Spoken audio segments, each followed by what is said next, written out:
अस्सलाम वालेकुम फ्रेंड्स, मैं हूं काशिफ बिलाल। आज आपके लिए लाया हूं कल्टस VXR 2014 मॉडल। कंडीशन इसकी यूज्ड है, गाड़ी पेट्रोल पे है। साथ में रजिस्ट्रेशन इसकी जो है कराची से हुई पड़ी है। टोटली जेन्युइन है, चिल्लर एसी लगा हुआ है। इसके साथ वाटर ड्रिपिंग इंजन लगा हुआ है, न्यू टायर्स है, सस्पेंशन भी ओके है, कोई काम होने वाला नहीं है। बस गाड़ी साफ़ सुथरी कंडीशन में खड़ी हुई है, घर के इस्तेमाल के लिए यूज़ होती रही है।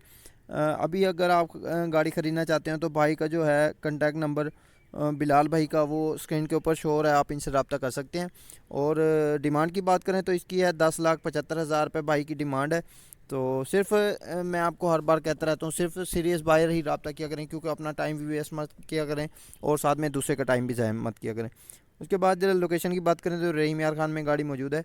अगर आपने गाड़ी ख़रीदनी है तो कागजात वगैरह और तमाम तर जो मालूमात है वो आपने तसल्ली कर लेनी है, क्योंकि हम सिर्फ आपके लिए इन्फॉर्मेशन की वीडियो बनाते हैं। अगर आपको हमारी वीडियो अच्छी लगती है, हमारे चैनल को सब्सक्राइब करें ताकि इस तरह की मज़ीद वीडियो आपको मिलती रहे। मिलते हैं अगली वीडियो में। अपना बहुत सारा ख्याल रखिए, हमें दुआओं में याद रखिए। अल्लाह हाफिज़।